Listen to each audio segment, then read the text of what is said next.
So this is a deck that was built 7 or 8 years ago, and it was stained with a semi-solid dark brown. I'm not sure what kind. And after 3 or 4 years, those horizontal boards, they needed some attention, but the house was vacant. So it sat for at least 3 winters with no attention, maybe not even having anyone shovel it or anything like that. It was just getting pounded with sun over here on the east side and the south side. So the horizontal boards were gray. They had some algae growing on it and whatnot. So I really kind of went over it quick with a cheap power washer, $80 power washer from Lowe's. It worked great, electric one, and just trying to get the majority of the stuff out of there so I could stain it. I did research on stains for months, and I had a really hard time finding anything that I was happy with, that was going to fit the bill, what I was trying to do. What I wanted was something that was going to be sort of a rescue, but not the deck over stuff. My neighbors used it and it chipped immediately. I just didn't like the idea that I was going to be putting something on there that I'm going to have to strip off again. I really wanted something that was going to soak into the wood, and I could just stain right over the top of it. And on top of that, I wanted a dark color, so I didn't have to use a brightener, because I got most of the gray off, but not all of it.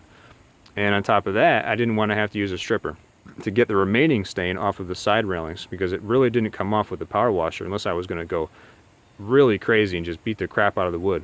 The stain that was on the verticals, it wasn't ready to be redone, I guess. But it wasn't beating water as much, and it wasn't looking that great. So I wanted to be able to stain over that. So what I ended up with trying was PPG Timeless. This is Oxford Brown. It was a 3-gallon bucket.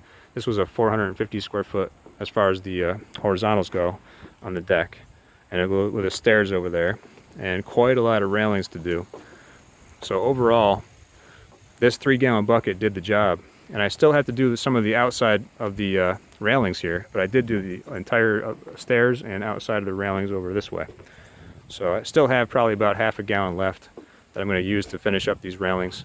And I didn't do these supports under the deck yet either. There's some big vertical supports. This deck is 10 some odd feet up off the ground, so it's got some framework beneath that's actually still in good shape as far as the stain goes. Doesn't really need to be redone. But anyways, what's interesting is with this stuff is 2 things. Number one, you can see here where I stained over stain, and where the old stain is really just sitting on top of the wood right here, and the new stain has soaked right into the grain itself.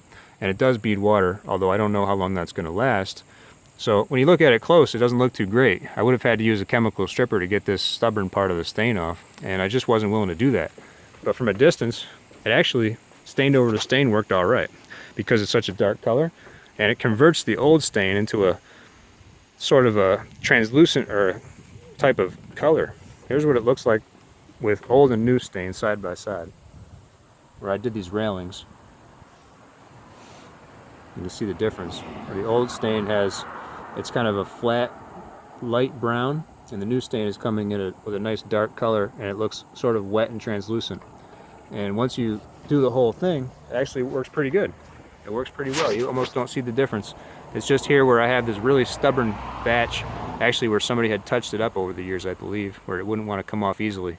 I probably could have got it off with the power washer, but I would have had to really beat that wood up. And so anyways, this stuff, it really fits the bill, because it does soak into the grain, and it leaves you this beautiful sort of high-end look because of that, like an oil would. The question is it going to last longer than an oil? Because the oil does look great, but I don't want to have to redo it every season, and I know sometimes oil can actually grow mildew. So I'm hoping that this stuff will hold up for at least 2 seasons on the horizontals, and hopefully much longer on the verticals. Although I wouldn't break my heart to redo this section.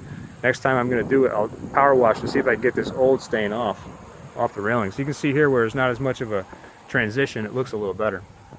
But it still has this gloss. Wherever I stained over stain, it made like a gloss color. Overall, I would say it was a success. And this is something that just came out, so there's no reviews for how it's going to hold up in the winter, and we'll have to see. But so far so good. It beads water. It's got a nice. I've been walking over this deck for months, and the color seems to be very color fast, and I really like it. I like how you can see the wood. I know there's going to be a penalty for that. That's not going to last as long, but obviously this stuff didn't last very long anyways. The stuff that does sit on top of the wood. My neighbors used a deck over, and it's just like a thick paint basically. and it takes a lot of it to get coverage. So when you think about it, although this stuff is, you know, the most expensive pretty much you can get at the local stores, on the other hand, if you're not going to have to buy a stripper because you're going right over the gray, you don't even need to buy a brightener. There's chemicals off of your yard, chemicals that you don't have to deal with, a lot of labor and steps that you don't have to deal with. All I did was power wash this real quick with an $80, you know, Lowe's electric power washer, and that worked really good on these boards that were already really dried out. So regarding the color, this is Oxford Brown, and if you go on a brand new board, maybe you're going to get that color that's on the bucket.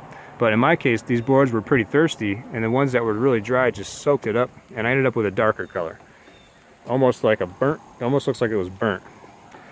But honestly, I don't really mind that. They say the darker colors are supposed to last longer, and because you can still see the grain of the wood, it doesn't look like just cheap paint slapped on there. So I really hope it does last, and so far I'm giving it a big thumbs up. This deck looked terrible before. It was gray and blotchy, and I had power washed it and not gotten all the stain off. It was dull, and it wasn't getting any protection from water. And now all those problems are solved, and I don't mind looking at it. So if it lasts 2 seasons, I'll be happy. That was a Lowe's offering, that PPG timeless at Lowe's. But there's another one you can get that's at the PPG was Home Depot. This one is Lowe's. This one's Mahogany Blaze. It's from Olympic. It's called Woodland Oil. And it comes in Kona Brown, Mahogany Blaze, and a couple others, Mountain Cedar, I think.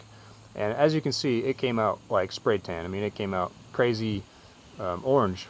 I mean, when the sun is hitting it. When the sun's not hitting it, actually, it doesn't look that bad. And it has that same sort of soak into the grain feature where it lets you see the wood, yet it protects it as well. And hopefully it'll be reasonably long lasting. This stuff is probably it's like $42 or $45 a gallon.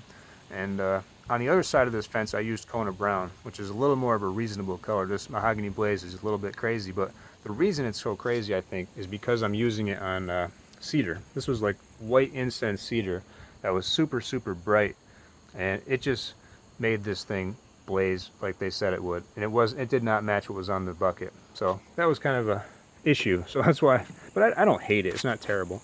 Now over here on the other side of this shed, you can barely see, I've got it. Those are regular pressure treated pickets that has that same Mahogany Blaze on it. And it doesn't look quite as out of control on those. And that's probably more what they were referring to. And in the middle here you have a shed, an old shed that's got cedar. And I had just power washed that real quick, and a lot of dark color came out of it.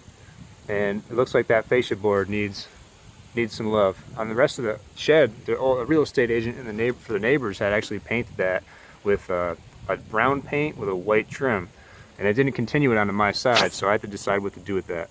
I'm thinking I might actually go ahead. I don't know if I'm going to continue with that orange right there. I think I might go with the brown. It'll match the paint on the shed better, and it'll just, it's not something I'm trying to feature, so if it just kind of disappears into the background, that'd be fine.